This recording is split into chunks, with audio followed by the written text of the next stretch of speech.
This is Sirach 32:7. It says, "Speak, young man, if there be need of thee." So I'm going to speak about this Black Lives Matter. That's what I want to speak about. I want to ask the question, what is black? Is it my skin color that is black? Or is this black? My top. The word you're using, black, that is a word that has been given to you. I'm talking to you, Black Lives Matter victims. That is a word which has been given to you by your oppressor, and you're going around proclaiming that name. You're proclaiming that word. And the thing is, I understand when people use it, when we use it to get through life. You might be applying for a job or maybe some credit or something.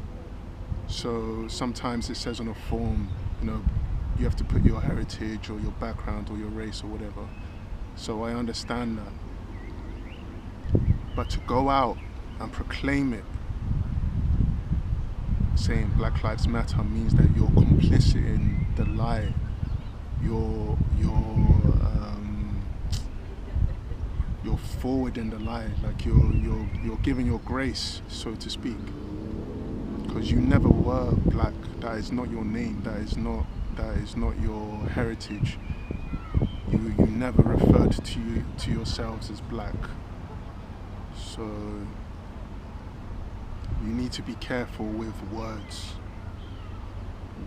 Here, you need to be careful with the way you need to look at words. You need to also look at the etymology of words, because that is a big snare.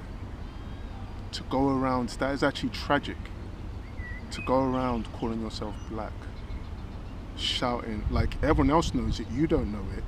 They know it. All the other nations know it, but you don't seem to know it. And that's not even the most tragic thing about it.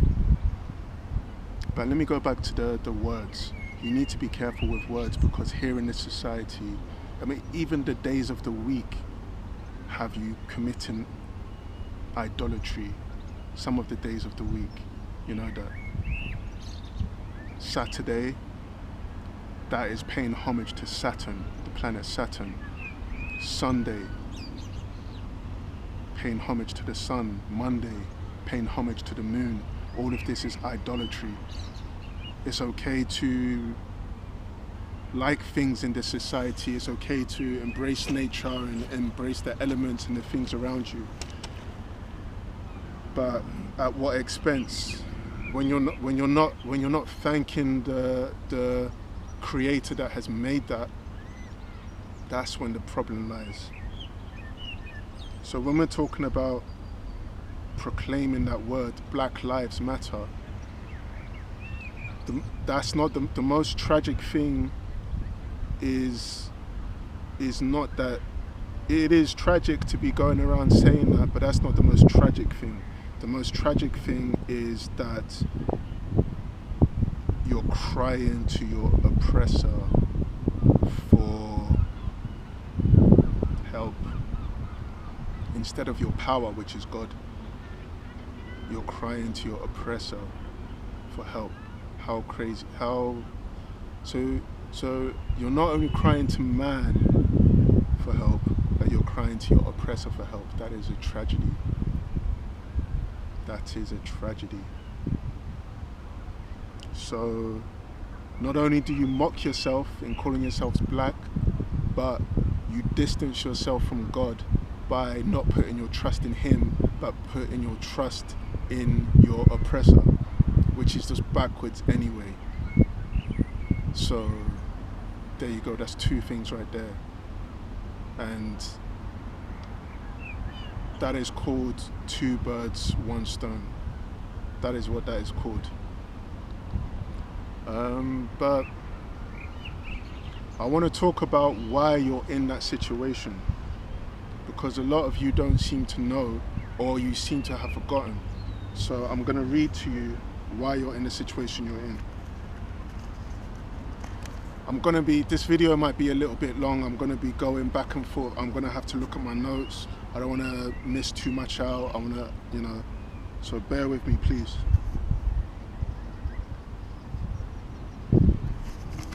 I'm just gonna go through my notes.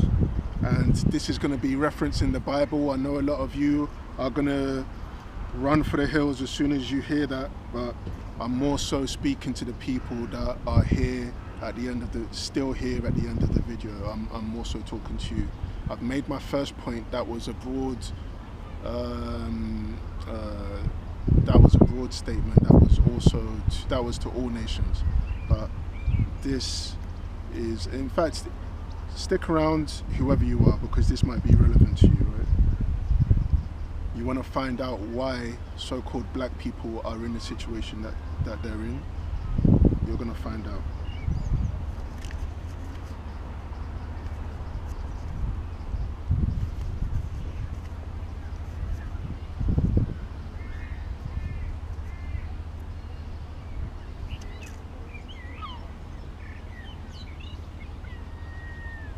In fact, I've just looked at something on my notes. I also want to talk about the word slavery. I want to talk about the word slavery. Slavery, that again is not the correct word for what happened. That is not the correct word. Slavery means labor for little to no pay. Even nowadays, there is something called modern slavery, which in itself is an attempt to whitewash, again, the history books. Because what happened was not slavery, it was derision.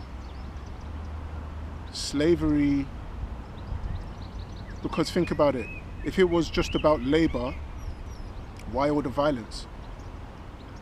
Did you ever think that?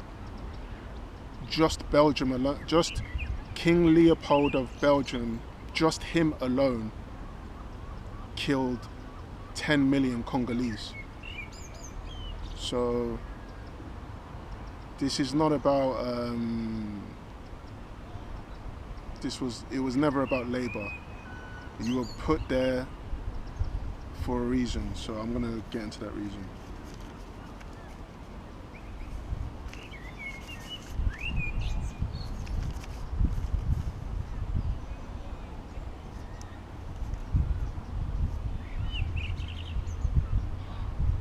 And just before that, I've got the definition of derision here, Cambridge Dictionary. This is the definition: the situation in which someone or something is laughed at and considered stupid or of no value. That's what derision is. And I'm sure you've heard people mock you before, say, "Oh, but we were kings, we were queens." Have you heard that before? Yeah. Derision.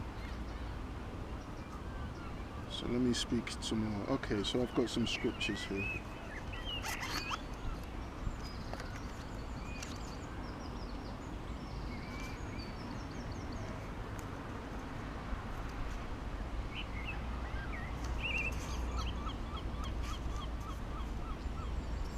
This is Deuteronomy 6 and 14.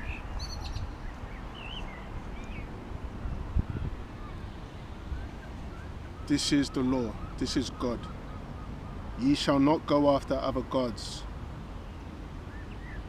Ye shall not go after other gods, of the gods of the people which are round about you, for the Lord thy God is a jealous God among you, lest the anger of the Lord thy God be kindled against thee, and destroy thee from off the face of the earth. Ye shall not tempt the Lord your God, as ye tempted him in Massah. See, you're starting to find out. I'm going to show you the personality of God in the next few scriptures. He's just told you right there, he's jealous. Exodus 34. Exodus 34.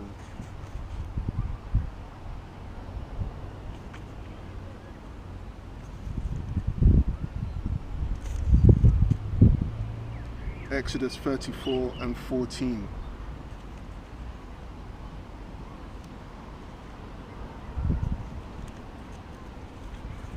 Stick around.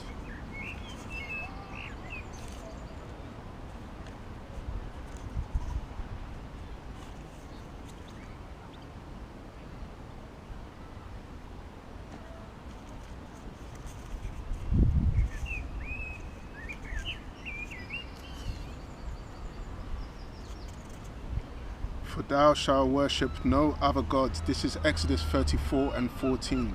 For thou shalt worship no other God. For the Lord God, for the Lord, whose name is jealous, is a jealous God. Lest thou make a covenant with the inhabitants of the land, and they go a-whoring after their gods, and do sacrifice unto their gods, and one call thee, and thou eat of his sacrifice, and thou take of their daughters unto thy sons, and their daughters go a-whoring after their gods, and make thy sons go a-whoring after their gods. So God is basically saying, don't take their daughters for wives, because you will get led astray. Let's read again, another one. This is Numbers 14. Numbers 14, verse 18. The Lord is long